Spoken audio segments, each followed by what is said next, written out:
தோசைக்கு இப்போ சட்னி செஞ்சுக்கலாம். அதுக்காக நான் வேர்க்கடலையை வறுத்து வச்சுருக்கேன். இதை வந்து தோல் உரிச்சிட்டு எடுத்துக்கலாம். இப்போ பொட்டுக்கடலை, தேங்காய், பூண்டு, பச்சை மிளகாய், கொஞ்சம் உப்பு போட்டு வறுத்து வச்சுருக்க வேர்க்கடலையும் போட்டு சட்னி ரெடி பண்ணிக்கலாம். வறுத்து வச்ச வேர்க்கடலையும் போட்டுக்கலாம். தோல் உரித்து போட்டாலும் ஓகே, தோல் உரிக்காமல் போட்டாலும் ஓகே, உங்கள் விருப்பம் எப்படி வேணாலும் போட்டுக்கோங்க.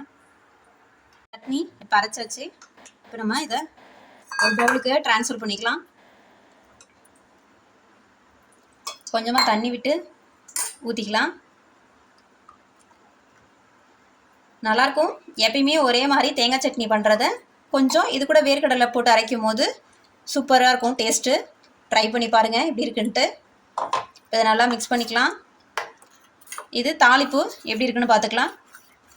இப்போ தாளிப்பு ரெடி பண்ணிக்கலாம். அதுக்கு முதல்ல ஒரு பேனை ஹீட் பண்ணிவிட்டு தாளிக்கிற கரண்டி ஹீட் பண்ணிவிட்டு ஆயில் விட்டுக்கலாம்.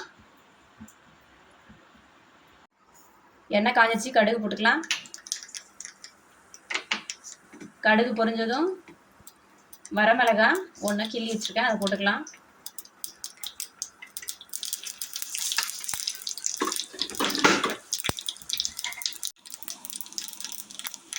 கொஞ்சமாக கருவேப்பிலை கிள்ளி போட்டுக்கலாம். அடுப்பு ஆஃப் பண்ணிடலாம்.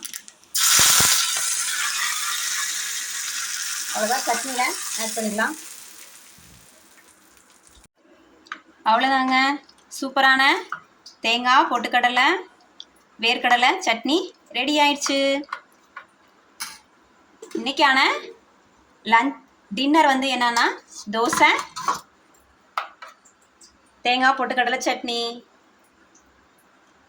நீங்களும் ட்ரை பண்ணிவிட்டு எப்படி இருக்குன்னு கமெண்ட்டில் சொல்லுங்கள். அவ்வளோதான்.